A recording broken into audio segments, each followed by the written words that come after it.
Hello everybody, Timothy Bailey here with Project Learn and our video for today. Today we are continuing to look at commas. We are going to finish up with some of the major uses of commas. This is part 2. If you remember, a comma is a punctuation mark that separates words, phrases, clauses, ideas in a sentence. You can think of it as a short or small pause in contrast to a period at the end of a sentence, which is a longer pause. Let's go ahead and jump right in. So first we're going to look at commas with added questions. We do this more in speaking, but it is important when you're writing as well, particularly if you're writing how people might be speaking. So often in English, we tack on or add on a question to what we are saying. When we do this, we need to use a comma. Right. So here, right, you can separate this into two sorts of sentences. The first part, here, we're going to the movies. This is just a sentence. Now to this sentence, we've added on, instead of making it a separate sentence, this question, aren't we? Right, we've combined them. When we do that, we can't just do it like this, right? We cannot just tack it on like this. We must add a comma. We're going to the movies, aren't we? Right? Now for pronunciation purposes, right, we're going to the movies, right? This sort of is just flat or goes down a little bit. The question then goes up, aren't we? We're going to the movies, aren't we? Right? And up down here at the end.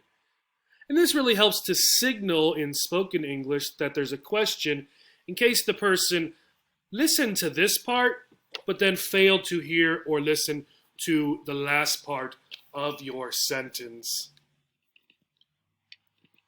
Now we also use commas with a series, and this is one of the more popular uses of commas. A series, right, is 3 or more things listed in a sentence. Could be 3 or more nouns, 3 or more verbs, etc. When we do this, we separate each one with a comma. I need to buy a brush, a book, and a shirt. So how many things do I have here? 3. One's a brush, one's a book, one's a shirt. I must be going to the store. But we can't just put them here like this. We need to separate them. So we are going to say, I need to buy a brush, comma, a book, comma, and a shirt. Now, this last comma here, sometimes called the Oxford comma, you'll hear people talk about sometimes you need this, sometimes you do not need this.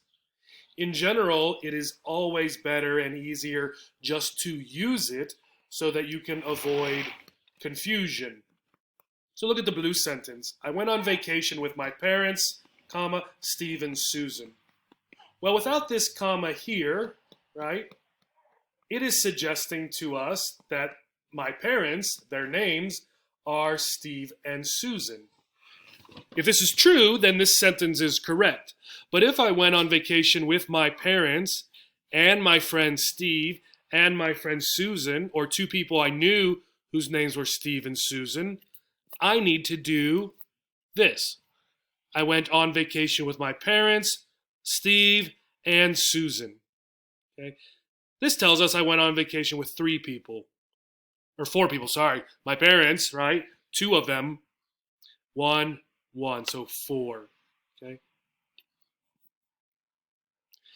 Now, why would you sometimes not use that comma? Well, if the 2 things go together that are at the end, we don't want to use a comma. And this can be confusing for English language learners who are not yet familiar with all of the 2-word items, 2-word single items, right? Such as peanut butter and jelly. So if you look at this sentence, right? Oops, this should not say made. I had potato chips and macaroni and cheese for lunch. I had 2 things for lunch, potato chips and macaroni and cheese. So macaroni and cheese is 1 item. right? It goes together. So we don't want potato chips, right, and macaroni, and we don't want a comma, right? How about commas and talking directly to somebody? If you are talking directly to someone, you use a comma to separate that person from the rest of the sentence. So here I'm talking to my dad, right? Dad, I can't find my shoes. Okay? This is the person I'm talking to. This is the sentence. I need a comma. Dad, comma, I can't find my shoes.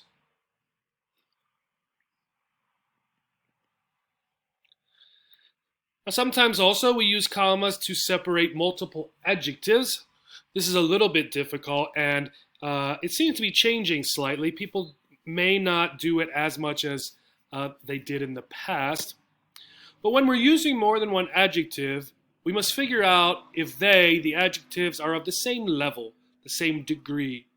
If so, we use commas. If not, we don't. It was a hot, windy day. These two are of the same degree, the same sort of level of adjectives.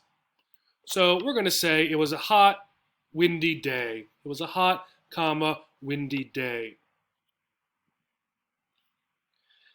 Now you can test to see if they go together in this way by using and. It was a hot and windy day, right? That makes sense, right? So they are what we would call coordinating adjectives. It was a windy, hot day, right? That also makes sense, right? So these are coordinating adjectives, so we will use the comma.